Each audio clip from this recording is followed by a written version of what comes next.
आज मुझे मतलब आपके सम्मुख पेश होने का मौका मिला है और पहले भी मैं आपके पास यहाँ आया हूँ और हम काफ़ी जगह जो एडिक्ट पावर है, जहाँ नशे से ग्रसित लोग रहते हैं, जैसे हॉस्पिटल में जाते हैं, कई बार जो नशा मुक्ति केंद्र में जाते हैं, तो हमने इन सारी जगह पर जाकर कुछ लोगों के दिमागों का अध्ययन किया तो कुछ पाया कि मतलब जो नशे के जो आदी लोग हैं, उन लोगों के दिमाग का जब हमने अध्ययन किया तो ये चीजें पाई कि वे लोग अपने फॉर्मल लाइफ से, औपचारिक जीवन से तंग होकर या अपने सिंपल लाइफ से रास्ता भटककर इस तरीके से उन्होंने नशे का आदि मतलब सेवन करना शुरू नहीं किया। उसके पीछे हमने पाया तो एक बड़ा लूपहोल देखा कि जो नशे का आदि बनता है वो एक स्लो प्रोसेस के माध्यम से है। सरप्राइज कोई नशे का आदि नहीं बनता, अचानक कोई नशे का आदि नहीं बनता। कुछ परिस्थितियां उसके परिवार की रही होगी, कुछ उसको इन्वायरमेंट ऐसा मिला, कुछ संगति साथियों की कंपनी ऐसी मिली, और कुछ समाज के कुछ मतलब समाज में डिस्टर्बेंस मिला, और कुछ की फैमिली जो स्ट्रक्चर है वहां कई बार बाधाएं खड़ी हुई, जिसके कारण वो मतलब नशे की तरफ बढ़ा। और हमने ये भी पाया कि हर आदमी जो नशे का आदी हो जाता है वो उस नशे से छुटकारा अवश्य पाना चाहता है। किसी भी नशे के आदि के व्यक्ति को मार पीट कर या बंधक बनाकर या कहीं दवाई वगैरह दिलाकर कोई उसको नशे से दूर नहीं किया जा सकता, ये भी हमने पाया। नशे से आदि व्यक्ति को अगर हमें नशे से बचाना है तो उसके लिए हमें उसके दिमाग को सेट करना पड़ेगा। क्यों? हर आदमी जो नशे का आदी होता है या किसी बुराई से ग्रसित होता है तो उसका दिमाग का जो पैटर्न है वो बिल्कुल परमानेंटली उसके अकॉर्डिंग हो जाता है। इसी कारण उस पैटर्न को हटाने के लिए, उस जाल को तोड़ने के लिए उसके दिमाग को पॉजिटिव बनाना पड़ेगा, उसके दिमाग को ठीक करना पड़ेगा। और ये एक साइकोथेरेपी है, मानसिक रोग है नशा या बुराई या अपराध। जब कोई शातिर अपराधी बनते हैं, अभिचोर अपराधी बनते हैं, वो भी उनके दिमाग में एक लूपहोल होता है। तो ये जरूरी नहीं कि नशे का अगर ज्यादा आदी हो गया वो छोड़ नहीं सकता, ये बात बिल्कुल मतलब गलत है। वो उसी जिंदगी पर आ सकता है जो नशे से पहले उसकी जिंदगी थी, और वो एक अच्छा और खुशहाल जीवन जी सकता है, अपना मतलब लाइफ वो सेट कर सकता है। लेकिन उसे माइंड ट्रीटमेंट की आवश्यकता है, उसके माइंड को बदलना पड़ेगा। और बदले कैसे कि कुछ चीज तो आपको पेन आपको भी लेना पड़ेगा। क्या करें हम?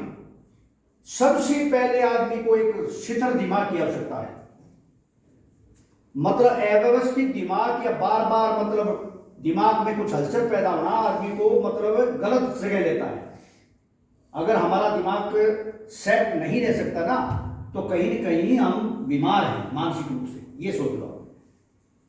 अब आप एक देखो, प्रत्यक्ष दिखा रहा हूं आपको कि अगर एक नशा करने वाला कोई भी आदमी सत्संग करने वाले आदमी के बीच 2-3 मिनट भी नहीं खड़ा रह सकता या बैठ नहीं सकता, रुकेगा नहीं, क्योंकि उसका दिमाग चक्कर उचल रहा है उसका। और घर में अगर अच्छी बातें चल रही है, कोई फंक्शन चल रहा है, तो नशे वाला टिकेगा नहीं, इधर से उधर भागता फिरेगा, कोई काम शीतर मतलब दिमाग से नहीं करेगा। कभी वो टॉयलेट में चले गया, कभी कहीं चला गया मतलब, और न ही उसका किसी काम में मन लगेगा नशे वाले का। कारण क्या है? उसका दिमाग है ना वो थोड़ा उखड़ा रहता है और उसके दिमाग में कुछ फियर है, कुछ प्रॉब्लम है। तो सबसे पहले नशा से मुक्त होने के लिए सबसे बड़ा जो मतलब फैक्टर है वो दिमाग है। और दिमाग को अगर आप शांत कर लेंगे, आप दिमाग को मेडिटेशन की तरफ ले जाएंगे, और अगर आप 1-1.5 घंटा अच्छी बुक पढ़ लेंगे, 1 घंटा अगर आप अच्छी बुक पढ़ लेते हैं डेली, और 1 घंटा आधा घंटा सुबह, आधा घंटा शाम को आप बैठकर चिंतन कर लेते हैं, मतलब ध्यान कर लेते हैं, दिमाग को शिथिल कर लेते हैं, तो ये जो फैक्टर है। और नंबर 3, अगर आप अच्छी जगह बैठकर एक काउंसलिंग सुन लेते हैं, जैसे हम बोल रहे हैं, ऐसे विचारों को सुन लेते हैं, तो ये 3-4 चीजें अगर आप दिमाग में उतार लें तो आप इससे दूर हो सकते हैं। ये 100% मतलब आप सोच लो ट्रीटमेंट है। अगर आप 1 घंटा अगर कोई भी बुक सुबह और शाम पढ़ लेते हैं, धूप बत्ती कर लेते हैं, आप आधा घंटा सुबह आधा घंटा शाम को आप एक काम पे बैठकर अपना माइंड को सेटअप कर लेते हैं, जो अच्छी चीजें हैं आपने की है, आपने कोई भला किया है या गरीबों की सेवा की है या अपने माँ बाप को हंसाया है कोई काम करके, अच्छा काम करके, या आप अगर पढ़ने वाले थे फर्स्ट सेकंड थर्ड आए क्लास में, या कोई अच्छा काम किया है, किसी टीचर के क्वेश्चन का आंसर दिया आपने, किसी को मतलब बच्चे को हंसाया आपने, किसी अच्छे मतलब किसी की बूढ़े की सेवा की है, कोई हेल्प की है, अगर ये दिमाग में बातें आप लेंगे मेडिटेशन के दौरान, तो आपको वे चीजें मोटिवेट करेगी, आपको गलत जगह जाने से रोकेगी। दूसरा, हम अगर अपने फैमिली के प्रति लगाव रखेंगे, घृणा नहीं लगाव, कई बार अस्टीम स्टेज पर जो एडिक्ट हो जाता है वो घर वालों से घृणा करने लग जाता है। वो सोचता है कि मेरी इस घर में कोई वैल्यू नहीं, न मेरे माँ बाप चाहते, न मेरे बच्चे मेरी इज्जत करते हैं, न मेरी पत्नी मुझे चाहती है। मतलब ये दिमाग में आती बातें, ये चीजें निकालनी पड़ेगी। आपको ये सोचना पड़ेगा कि आपकी इंपॉर्टेंस उतनी है जितनी आपकी दूसरे भाई की है, जो सही है। और जो इंपॉर्टेंस घटी हुई है हमारे दिमाग के, क्योंकि हमारे दिमाग ने कुछ गलत किया है, इसलिए यहां इंपॉर्टेंस हमारी घटी है।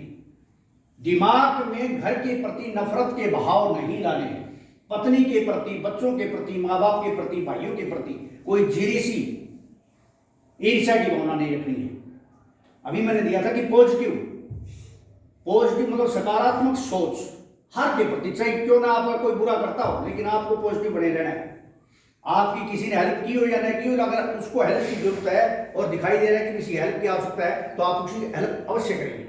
ये दिमाग में रखो। हेल्पिंग आदमी बढ़ेगा ना, तो हेल्पिंग समाज में भी वैल्यू होगी, उसके मतलब उसका जीवन भी ठीक रहेगा। तो ये चीजें हैं, ये चीजें आप कर मतलब क्या है कि आपको इस बुराई से मतलब दूर किया जा सकता है। अगर चाहो तो माइंड पर कंट्रोल करने के लिए ये चीजें आप रहो, तो इन चीजों पर कितना ध्यान दे सकते हैं आप? 100%। नशा छोड़ने का सबसे बढ़िया जो मैं आपने बता रहा हूं, ये तीन चार बातें बताई है ना, अगर आप इनमें ध्यान कर लोगे तो आप नशा मतलब छोड़ दोगे और दूसरों को भी छुड़ा दोगे। किसी को बंधक बनाने से या किसी को टॉर्चर पीटने से या किसी को मतलब रोकने से भी, कंपनी से रोक दे, बार बार उसको मतलब बाधाएं खड़ी कर दे कि वहां नहीं जाना, तो उससे नशा नहीं छूट सकता। ऐसे हालात पैदा कर ठीक है, क्लोज कर दिया।